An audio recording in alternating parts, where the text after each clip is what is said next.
Hello, I'm here with John Bailey.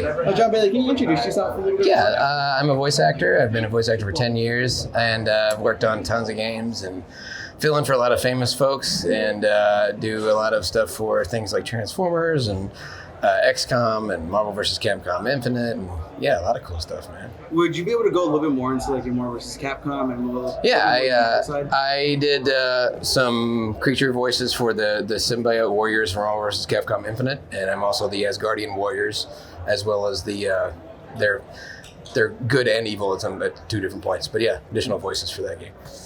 Now, what got you into voice acting? Because I know voice acting, it's almost entirely different from like actual like acting and theatrical arts in a little bit. Well, it is still actual acting, but it's a lot easier on the side of things where you don't have to get ready for hours and hours, and you don't have to go through hours of makeup and go on locations and things like that. As far as the performance part of it, it's exactly the same. It's a long story. I'll try to give you the short version. I was in Memphis, which is not known for voiceover, and my wife made a social media page for me that had a pop-up ad on it that led to a local studio, which I tried out for and liked me and started doing some non-union commercial work. And then that got me noticed by folks out in LA, and things that I was doing on YouTube already got me noticed by people on the internet. So it was kind of different places, different things, just put a lot of stuff out there, and then several different things came back and it was like, we like you for this, we like you for that. Started doing movie trailers, started doing video game characters, started doing sound-alikes. And then 10 years later, it became like a whole brand for me now. No, it's like a whole full-time career. Yeah, so pretty much you started from the ground up and just... Yeah, I started from nothing.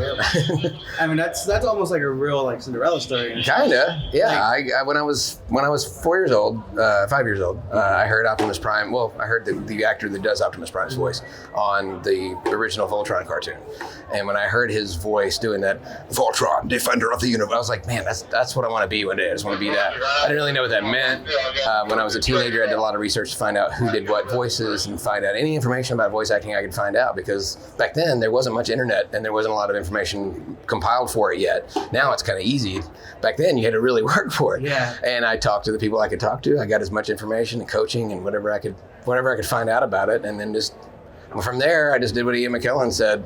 Just acting is just pretending to be another person. So. Don't worry about it. Like, I would imagine being a voice actor, there's a lot of strain like on your throat and like. It depends.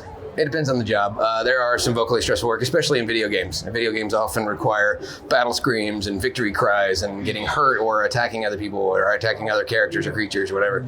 So there's a lot of, and then there's a lot of dying. So you try to plan those on your weekend or at, where you have some time to recuperate from it, or you just ask ahead of time, hey, is there going to be any vocally stressful stuff on there? So yeah, you kind of have to avoid being sick, which is not as easy as you think it would be, especially when you have a lot of kids that carry around germs all the time. You have to keep your hands clean. You have to use a lot of zinc. You have to gargle lukewarm salt water, neti pots. This stuff's nasty, by the way. So yeah, it requires, you have to, it's not like one of those things where you can call in sick to work. If you are sick, then somebody else will just get the job, and that could cost you. So yeah, you just have to stay well, and it's a job in itself just to stay healthy enough to do the job. That's actually really eye-opening, because I knew like obviously like you can't get sick or anything like that, but like if you were to whatever, you can't go to a concert and yell. You can't, this depends on how strong your voice is. So I know that my voice tends to play out easily if I go to a 4-hour concert, so I just don't go, or I don't yell. Or if I go to a ball game or watch sports on television, I just try to keep. It's a lot of self-restraint. Yeah, it's a lot of restraint. Wow, that's incredibly difficult right there. What is your bread and butter? You have to I can't. Yeah, I can't. Every time I go to a show, I'm singing my heart out, so I can only imagine like. Yep. So for getting into voice acting, how would you like recommend someone just kind of like get their foot in the door or just try? These days, there's so many different paths that lead to it. Some people have gotten into it through radio. Some people just really love anime, and just that's one of those things where you have to go to Texas or you have to go to Bang Zoom in LA, and sometimes you just have to know the right people. Sometimes you just have to have a huge social media following. It varies. There's just so many vast different ways to get in there. Used to be, it was pretty basic. You had to be in Los Angeles. You had to have some kind of reel. Back then you had a reel or some kind of way to play your demo for them. And it was all about goofy, cartoony voice. You could literally walk off the street into a studio and say, hey, I want to do funny voices. And they would pay you terrible rates. But that was how the Scooby-Doo gang just They just, back in the original days of cartoons, there wasn't competition. You just walked in, I want to do that. That sounds like fun, Nowadays, you've got thousands of people to compete with. There's websites you can get into it on there. Now there's apps you can do it from. So anybody with a strong signal and a decent microphone and be able to perform can do it from anywhere. Now, you mentioned before that you were on YouTube, and forgive my ignorance, I don't remember the name of the channel, but you were the Epic Voice Guy. Well, I was John 3.0 before I was Epic Voice Guy, so I started doing cartoon dubs. Just funny stuff, whatever made me laugh. And then I did some impression videos of like movie trailer voice stuff. And then that attracted the attention of my manager, who got me into real trailers. And then after I'd had a few hundred under my belt, the guys who made the Honest Trailer Screen Junkies YouTube channel heard my video on my channel. They're like, hey, we do this funny thing. Would you mind working with us? We can collab or whatever. And I was like, yeah, that sounds like fun. So that's where the whole Epic Voice thing came from. And I was like, well, they keep using the term Epic Movie Trailer Voice. What if I condense that down to just Epic Voice Guy? And then, that's kind of how the brand stuck. Yeah. I know, well, obviously I don't know, but from like looking at it, it's hard for like a lot of like YouTubers to kind of break into like the mainstream audience or to go professional in whatever industry you're in. Now, can you talk a little bit about like the trials and tribulations you face from? YouTube is not unless you're already a celebrity or already have a super big following or you've been there since 2005, 6, 7. Yeah, the chances of blowing up, because you have to do something nobody else has done before and everything's been done, or you have to do something differently or better than everybody else does, and that's extremely hard. So it requires a lot of work and time and effort and collaborating with the right people. And I still have not personally seen a huge success out of my own YouTube stuff, but I've helped other YouTube channels become more successful or become successful by collaborating with them. So it just depends, and that has led to other work for me in my primary career. So it all kind of balances out. When you say that you help the other YouTube channels, well, when I collaborate with another YouTube channel, I help write something or help do voices on something, or it's a collaborative effort. For instance, the guys who do Oral Knots, they do lip reading dubs type stuff. Some of the videos that they did before me, they did great, and then some of the videos that we worked on together did even better. So it's like sometimes it just requires a group of good guys that work together well to create something that's better than what they had before, So. Give me 1 second. No problem. So for voice acting like that, there's a lot of like strain on your voice. And how do you practice not like getting a sore throat or just not like doing? I avoid going to places where I have to yell over people to talk to them or just be louder than everybody else. I go to places where it's quiet and I can hear fine. Just not talking in general, just keeping my voice for just auditions and keeping it warmed up. Just keeping it healthy. It's a lot of water. Lukewarm water actually is better than either cold water or hot water. So. Yeah, you have to make it into a habit, or you can end up hurting yourself financially, not just physically. So you've said you've done a series of things from like cartoons, video games. Right. Have you ever done anything like animes or anything like that? You can hear me in a new series that's coming back for a second season, I believe. And it's called Backstreet Girls on Netflix. Very funny, very adult, so no kids allowed. You can also hear me in Glitter Force Doki Doki and Saint Seiya. Elder Scrolls or something, I can't remember the third one, and there's some other stuff that I've worked on that is not out yet that I can't talk about, but so that's, I only recently started doing anime stuff, but it's been a lot of fun. It's been pretty cool. Now, is it different? They're completely different industries, of course, but would you say there's like major differences between voice acting for video games, voice acting for commercials? Oh yeah, there's a huge difference. Every industry, it requires a different particular set of skills. With video game, you'll notice, I've recently been playing Mortal Kombat 11. You'll notice when Richard Epcar is doing Raiden's lines, they're not a normal speed for the way a human being would talk. They're much, much slower. And there's multiple reasons for that. You have to give the player time to read through the subtitles if they're hearing impaired, and the audio has to match the length of those subtitles. So they usually have, this needs to be said within 16.7 seconds. So you can do it in that amount of time. And sometimes it's just about articulating very well. So people who don't, maybe they play games in English, but they don't understand English very well, they play it a little bit slower. So you have to do things a little less than natural, which is kind of hard because we're used to talking like this. Yes. And unless you're some big actor who just like you're some movie star and you just walk in, this is the way I'm going to, like Keanu Reeves, I'm pretty sure he's like, the way I'm doing it's the way I'm going to do it. They're not going to tell him to go faster or slower or whatever. He's just going to do it the way he does it because he's Keanu Reeves. For the rest of us though, we have to do it at an unnaturally slow pace. For commercials, usually commercials are 15 seconds or 30 seconds. You have to do a lot of stuff in a very short amount. Same thing with trailers. You have to go very, very quickly because they're like, here's 5 pages of script for this 30-second spot. I'm like, holy crap, how are we going to get all that in there? So yeah, every single job requires a different set of skills. I've always had a question. I think I know the answer to this, but I would like some like clarity from you. Okay, I'll do my best. So you know, like there's like a medical commercial, like car commercial, like and like they go. Yeah, the legal jargon they at the end. fast forward that. Sometimes they have to. There's just no way to get it in there clearly without them just recording it at one speed and then speeding it up naturally, but not changing the pitch. Because if you speed things up, you know it. Yeah. Well, they have to speed it up without changing the pitch on it, which is a little more difficult. But it sounds like all the breaths are cut out in between each line, so it's just the information. So that's one reason why it doesn't sound very human. And the other reason is they might have sped it up. Now, there's some people can actually do it that fast, but it's a matter of not that can you do it that fast. It's a matter of can you do it that fast and you still can clearly understand what they're saying. So that's where the studios are like, okay, well, yeah, you can do it that quick, but we can understand it. So we're just going to have to do it at regular speed and speed it up. Okay. So, yeah, it just depends. It depends on how good the guy is or girl is or whoever. Now, you mentioned as a child you grew up loving Transformers. Like, oh, yeah, man. Huge fan. So, have you ever got to like work on Transformers? Yes, was that just like a childhood dream come true? Are you kidding me? I got to be Optimus Prime for Transformers Combiner Wars, and that was my only animation cartoon job that I've booked so far. But I'm still pretty much a rookie at this job. So in less than 10 years, I already booked a cartoon. I'm cool with that. I also fill in for Optimus Prime a lot of different things, commercials and different stuff.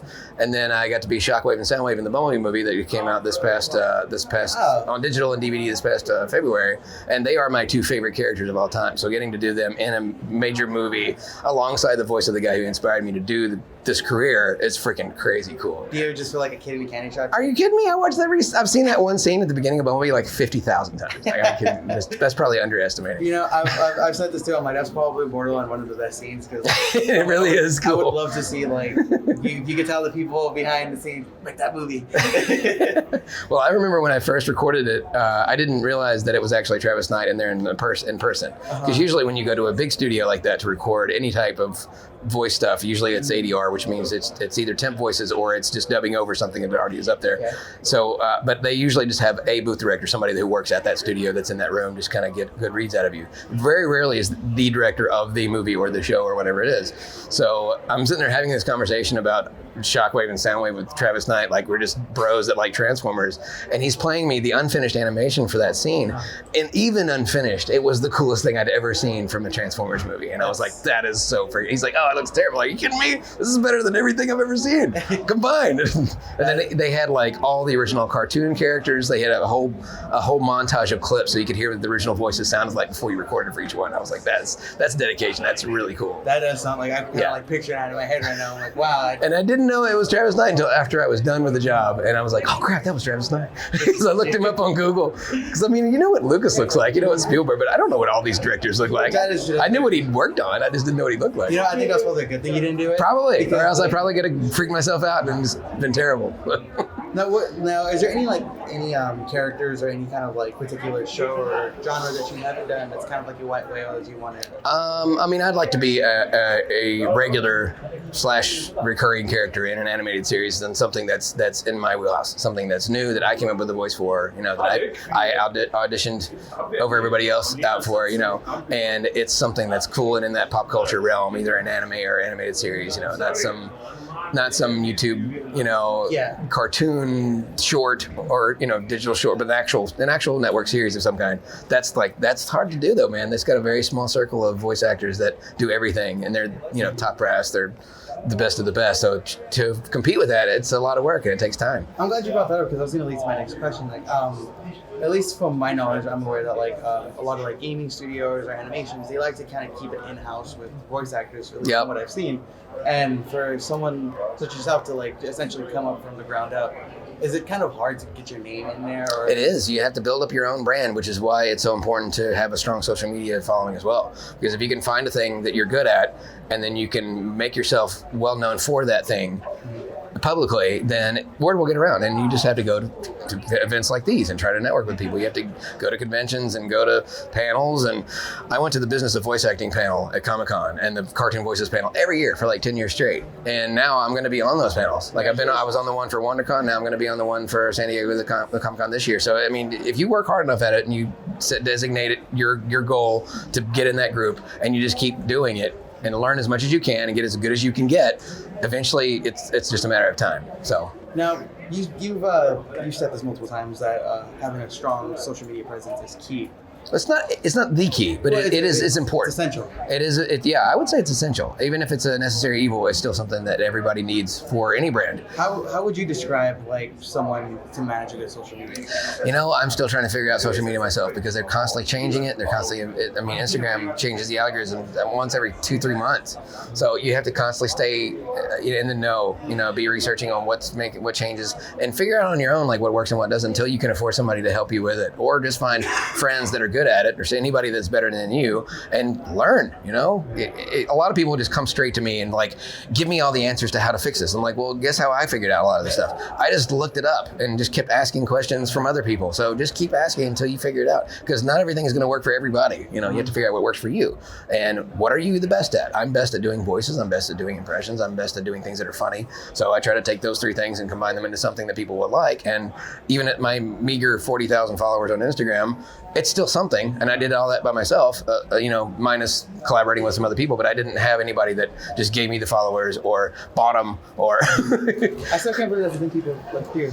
Yeah, apparently you can. I haven't figured it out yet, because I was like, man, if I can buy 1 million followers like right now, I'll save myself years, because I did the math, and I think by the time I finally break 100,000 followers, it'll probably be in my 60s. Well, enough hard work and dedication. Like you never know. Yeah. This is one last thing I want to end it on. For a lot of people like that are in the industry or trying to make it up in the industry, trying to come up in the industry. I'm sorry. In social media or in voice? In voice acting. Okay. What would you advise them? Because there's a lot of different people out there. If you could try. Starting from nothing, or just with some experience, or like there's different I'd say levels. Starting from like a little bit of experience. Okay, well, I mean, it's all about research, as I mentioned before. It's about creating something that you love, that you're good at, and making it a thing for yourself to show other people what you can do. Because that's kind of what I do. It's like, I consider every single little thing I make or post, I consider that a tiny little demo that I just threw out in the world for people to be like, oh, I like that, or I didn't like that. Mm-hmm. But eventually, all those little tiny demos will add up. You also have to find as much online as you can, take as many workshops as you can take. Because there are a lot of those, they can do those over the internet now. You can just do them over Skype or over, whatever the current streaming thing is. You can also go to public libraries and find pre-written commercials in magazines that you can record and you get practicing, because they write out commercials in the magazine ads, and all you have to do is just practice doing them, or look at the back of a DVD box and just read it in a movie trailer voice. Just figure out what you're best at, and then work at it and work at it and work at it, and find other people in the business who are good at it, or people who know about it, and learn as much as you can from them. Not everybody's going to be willing to share. Not everybody's going to have the magical key, but if you take little bits of things that work for you from each individual thing that you research or different people that you talk to, you can kind of build your own template that works for yourself. All right, well, I think that concludes everything I want to talk about. Thanks. So much. Appreciate me having me on. Yeah, thanks. So much. Appreciate me having me on. Yeah, thanks. So much.